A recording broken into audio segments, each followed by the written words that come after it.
Hello friends, complete solution YouTube channel पर आपका स्वागत है। आज हम आपको बताने वाले हैं दरोगा, बीपीएससी, एसडीपीओ जो आगे आने वाली एग्ज़ामिनेशन है उसमें बिहार स्पेशल का एक अपना इम्पोर्टेंस है। अगर बिहार स्पेशल हम नहीं करते हैं तो हम मान लें कि कंपटीशन से हम बाहर हैं, इसलिए बिहार स्पेशल बहुत ही महत्वपूर्ण हो जाता है। इसी को ख्याल में रखते हुए मैं ये वीडियो डालना शुरू कर रहा हूँ। ये मेरा पहला वीडियो है, इसे आप ज़रूर देखें।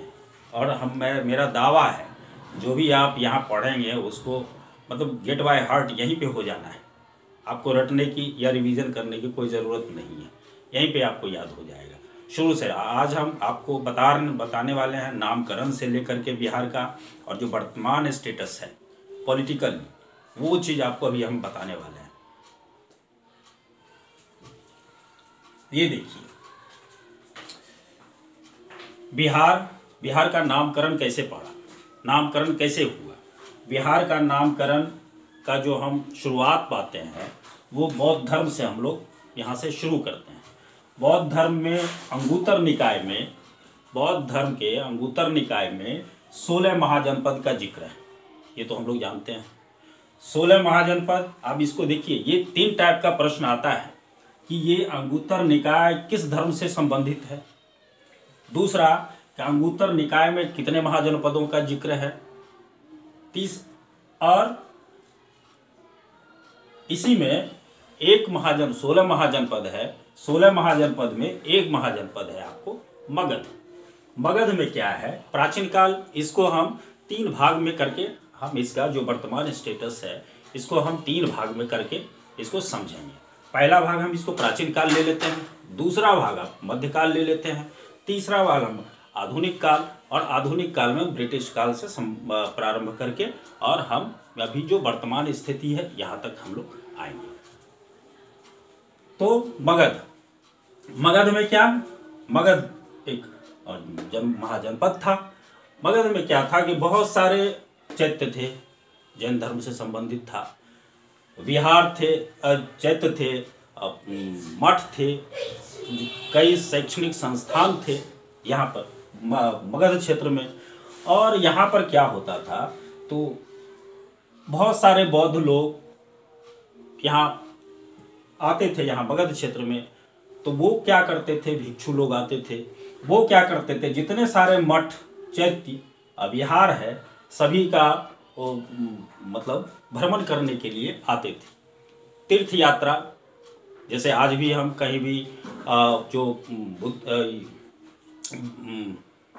वृद्ध लोग हैं वो लोग क्या करते हैं कि एक अवस्था जब आती है तो वो लोग तीर्थ यात्रा करना पसंद करते हैं, उनको वो तीर्थ यात्रा करने में बड़ा आनंद आता है। उसी प्रकार से मगध क्षेत्र में वही प्राचीन काल में लोग आते थे तीर्थ यात्रा करने के लिए। तीर्थ यात्रा को ही उस समय विहार कहा जाता था।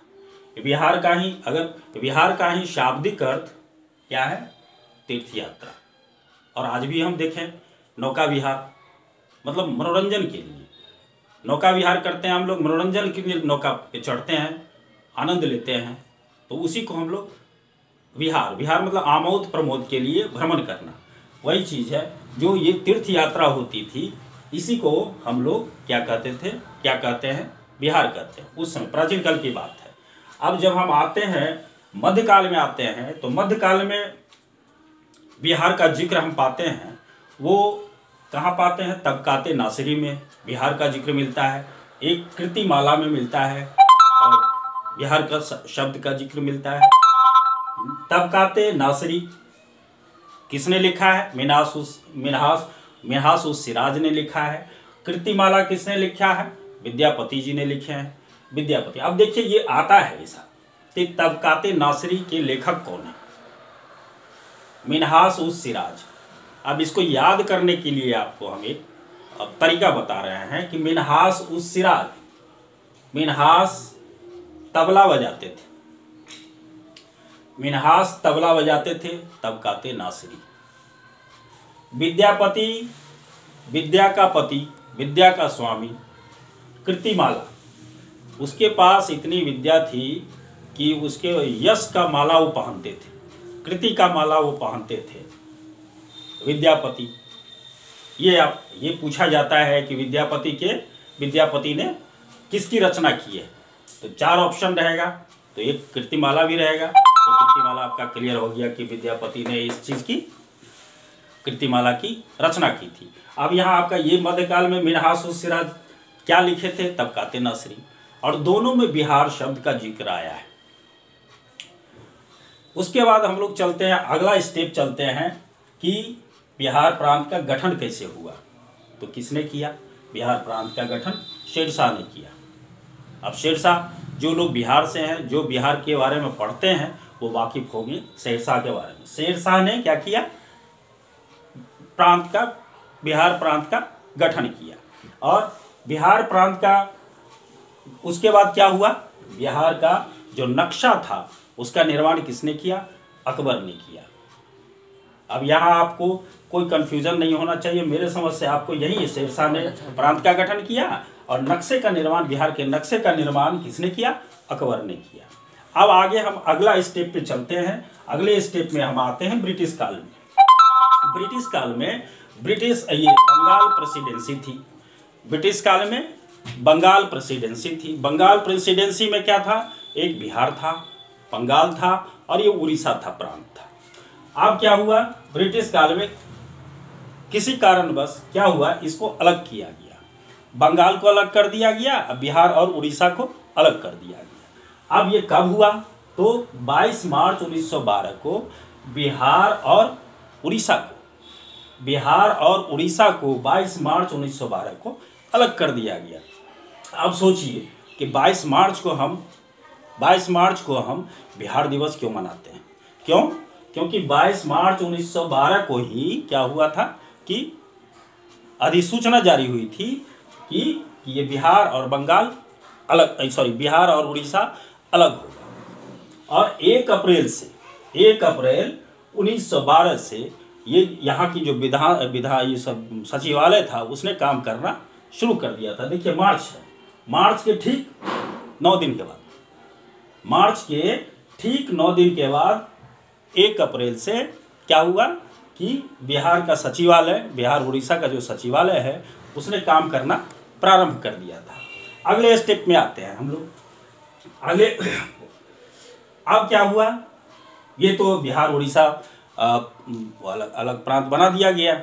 उसके बाद अगले स्टेप में क्या है कि 1 अप्रैल 1936 जो आम वित्तीय वर्ष जो प्रारंभ होता है वो 1 अप्रैल 1936। तो 1 अप्रैल 1936 को क्या हुआ कि बिहार को अलग कर दिया गया। किससे?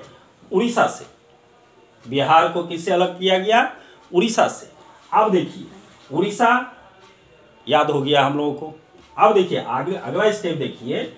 बिहार उस समय क्या था? बिहार और झारखंड एक ही था। बिहार का नाम बिहार और झारखंड दोनों एक ही था। अब अगले स्टेप पे हम लोग आते हैं, बिहार से झारखंड कब अलग हुआ? बिहार से झारखंड कब अलग हुआ? 15 नवंबर 2005 में। यहाँ कोई बहुत कन्फ्यूजन हो जाती है कि 2001 में हुआ कि 2005 में हुआ। इस तरह का कन्फ्यूजन क्रिएट होता है जब आप आगे बढ़ेंगे तब क्रिएट हो जाता। तो आपको ध्यान रखना है जब ईसवी सन का प्रारंभ होता है 2000, जब मतलब ईसवी सन जब प्रारंभ होता है 2000, यहाँ याद रखना है 00 याद रखना है। और ये नवंबर 15 नवंबर मतलब 15 बोतल पानी, 15 बोतल नवंबर 15 बोतल पानी नहीं पीना है। कितना पानी पीना है? 2000 बोतल पानी पीना है। 15 बोतल पानी, बोतल 15 बोतल पानी नहीं पीना है नवंबर। बोतल पानी नहीं पीना है नवंबर। कितना पानी पीना है? 2000 पानी पीना है। अब ये 15 नवंबर 2000 को बिहार क्या हुआ? अब झारखंड से अलग हो गया। और ये अभी का जो बिहार है यही 15 नवंबर 2000 कि जो अभी के बाद जो बिहार की स्थिति है यही स्थिति है। अब बाकी अगले में हम लोग बिहार के बारे में और भी ये क्रम से चल रहा है, ये पार्ट 1 है, नेक्स्ट पार्ट 2 और ला रहे हैं। धन्यवाद।